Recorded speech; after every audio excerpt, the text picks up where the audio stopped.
Halo teman-teman, bertemu kembali dalam YouTube channel Diare Perawat.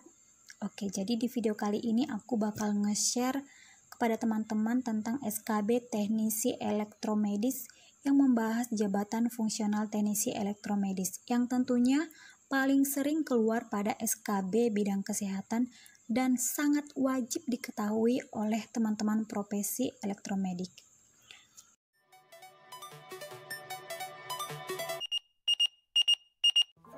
Soal nomor 1. Pegawai negeri sipil yang diberi tugas, tanggung jawab, wewenang dan hak secara penuh oleh pejabat berwenang untuk melakukan kegiatan pelayanan pengelolaan alat elektromedik disebut A. Jabatan fungsional teknisi elektromedis, B. Teknisi elektromedis, C. Fasilitas pelayanan teknik elektromedis, D. Tim penilai jabatan fungsional teknisi elektromedis, E. Organisasi profesi teknisi elektromedis. Nah, kira-kira jawaban yang paling tepat menurut teman-teman ada pada pilihan apa? Oke, mari kita bahas. Ini dia jawabannya. Menurut Undang-Undang Nomor 28 Tahun 2013 tentang Jabatan Fungsional Teknisi Elektromedis, dikatakan bahwa dalam pasal 1, seseorang atau pegawai negeri sipil yang diberi tugas dan tanggung jawab dan hak secara penuh untuk melakukan kegiatan pelayanan dan pengelolaan alat elektromedik itu merupakan pengertian dari teknisi elektromedis. Maka jawaban yang paling benar adalah jawaban B. Soal nomor 2. Tugas pokok seorang teknisi elektromedis adalah melakukan kegiatan pelayanan pengelolaan alat elektromedik yang meliputi hal-hal berikut kecuali A. Persiapan, B. Perencanaan, C. Pelaksanaan, D. Pelaporan, E. Evaluasi. Nah, ini merupakan soal-soal dasar ya teman-teman. Jadi, profesi teknisi elektromedis wajib tahu apa yang menjadi tugas pokok dari profesinya tersebut. Nah, dalam hal ini ada 5 pilihan yang dibuat dalam soal. Tetapi ada kata kunci yang perlu teman-teman ingat, yaitu ada kata kecuali. Nah, berarti yang bukan merupakan tugas pokok dari seorang teknisi elektromedis. Nah, kita lihat pembahasannya. Tugas pokok teknisi elektromedis yakni melakukan kegiatan pengelolaan alat elektromedik itu meliputi 4 tahapan. Yang pertama adalah persiapan, pelaksanaan, pelaporan, dan evaluasi. Nah, kita kembali pada soal. Maka yang bukan atau kecuali dari pilihan jawaban ini adalah pilihan B, perencanaan. Sebab yang merencanakan itu adalah bukan seorang teknisi elektromedis, mungkin bisa jadi profesi lain yang berwenang dengan hal tersebut. Soal nomor 3. Jabatan fungsional teknisi elektromedis termasuk dalam rumpun A. Keterampilan, B. Keahlian, C. Kesehatan, D. Mahir. Nah, menurut teman-teman, kira-kira jawaban yang paling tepat ada pada pilihan mana? Oke, kita lihat pembahasannya. Bagian ketiga, dalam rumpun atau jabatan pada pasal 4, jabatan fungsional teknisi elektromedis termasuk ke dalam rumpun kesehatan. Maka jawaban yang paling tepat pada soal ada pada pilihan C. Soal nomor 4. Jabatan fungsional teknisi elektromedis terdiri atas A. Teknisi elektromedis keterampilan dan keahlian, B. Teknisi elektromedis keahlian dan terampil, C. Teknisi elektromedis terampil dan mahir, D. Teknisi elektromedis mahir dan penyelia, E. Teknisi elektromedis penyelia. Ini dia pembahasannya. Pada bagian keempat tentang jenjang jabatan, pangkat, dan golongan ruang, pada pasal 5 dikatakan bahwa jabatan fungsional teknisi elektromedis terdiri atas 2, yaitu teknisi elektromedis keterampilan dan teknisi elektromedis keahlian. Nah, sengaja di bawah juga saya buat tentang jenjang jabatan fungsional teknisi elektromedis.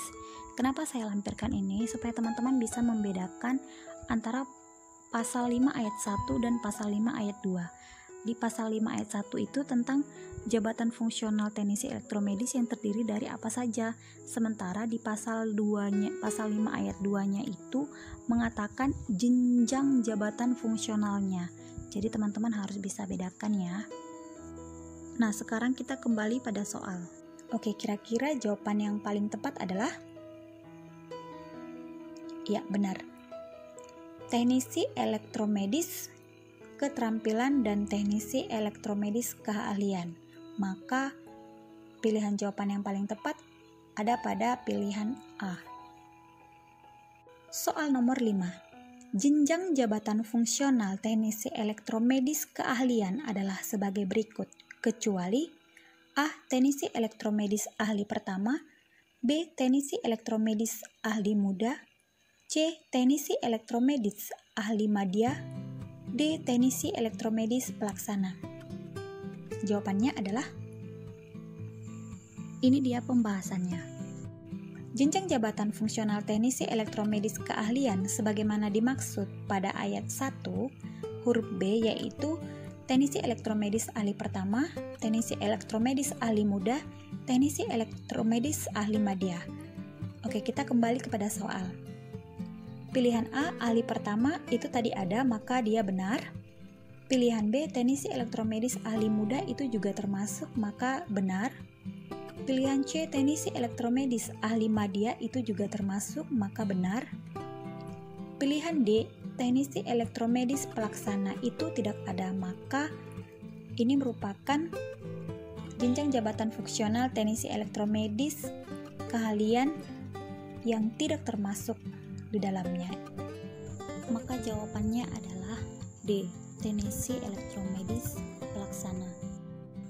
Soal nomor 6. Teknisi elektromedis yang melaksanakan kegiatan pelayanan pengelolaan alat elektromedik satu tingkat di atas jenjang jabatannya akan mendapatkan angka kredit sebesar A 60, B 70, C 80, D 90, E 100. Oke, ini dia pembahasannya. Pasal 9. Penilaian angka kredit pelaksanaan tugas sebagaimana dimaksud dalam pasal 8 ditetapkan dengan ketentuan teknisi elektromedis yang melaksanakan kegiatan pelayanan pengelolaan alat elektromedik satu tingkat di atas jenjang jabatannya, maka angka kredit yang diperoleh ditetapkan sebesar 80%. Oke, maka jawaban yang paling tepat pada soal adalah C, 80. Soal nomor 7. Berikut merupakan syarat menjadi seorang PNS pada jabatan fungsional teknisi elektromedis keterampilan, kecuali A. Berijazah paling rendah D3 teknik elektromedik, B. Memiliki STR teknisi elektromedis yang masih berlaku, C. Memiliki pangkat paling rendah golongan 2C, D. Memiliki pangkat paling tinggi golongan 3A, E. Memperoleh nilai prestasi kerja paling kurang bernilai baik 1 tahun terakhir. Oke teman-teman, kira-kira jawaban yang tepat ada pada pilihan yang mana? Nah, berikut pembahasannya.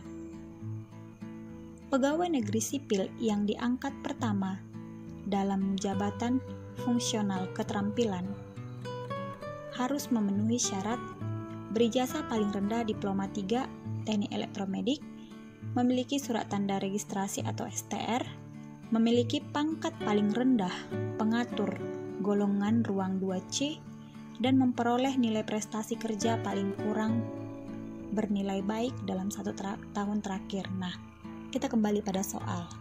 Jadi pada soal ini yang tidak termasuk dalam syarat menjadi seorang PNS untuk profesi jabatan fungsional teknisi elektromedis keterampilan adalah D.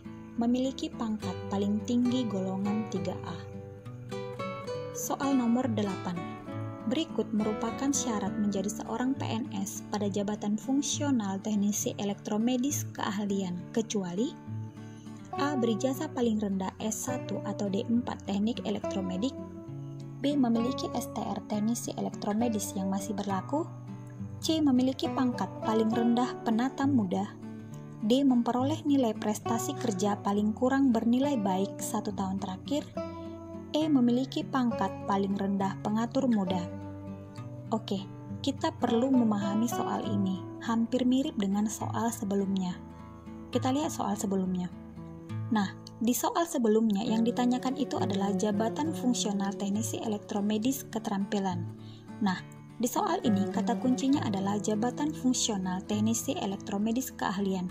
Maka teman-teman profesi teknisi elektromedis harus dapat mencerna soal ini dan melihat secara teliti. Jangan sampai terjebak karena soalnya hampir mirip. Jadi, jabatan fungsional teknisi elektromedis keahlian memiliki syarat-syarat sebagai berikut. Ini dia pembahasannya.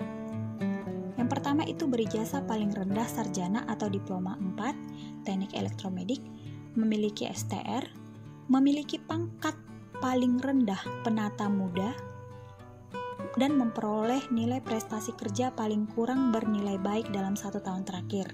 Oke, kita lihat pada soal.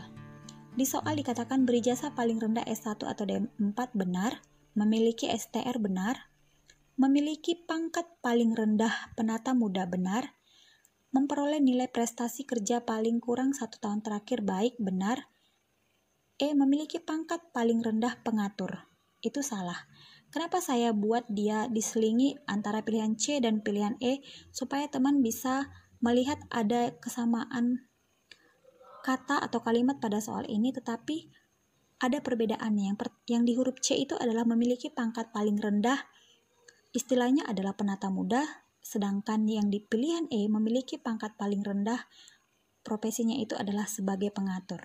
Maka yang tidak termasuk atau jawaban yang paling benar untuk soal ini adalah pilihan E, memiliki pangkat paling rendah, pengatur. Oke teman-teman, itu dia soal-soal teknisi elektromedis tentang jabatan fungsional untuk profesi teknik elektromedik. Semoga channel ini bermanfaat untuk teman-teman dan jangan lupa klik subscribe bagi yang belum subscribe dan bunyikan lonceng bagi teman-teman yang sudah mensubscribe agar saya semakin semangat dalam memberikan informasi-informasi lain yang berguna untuk teman-teman sekalian pada profesi bidang kesehatan.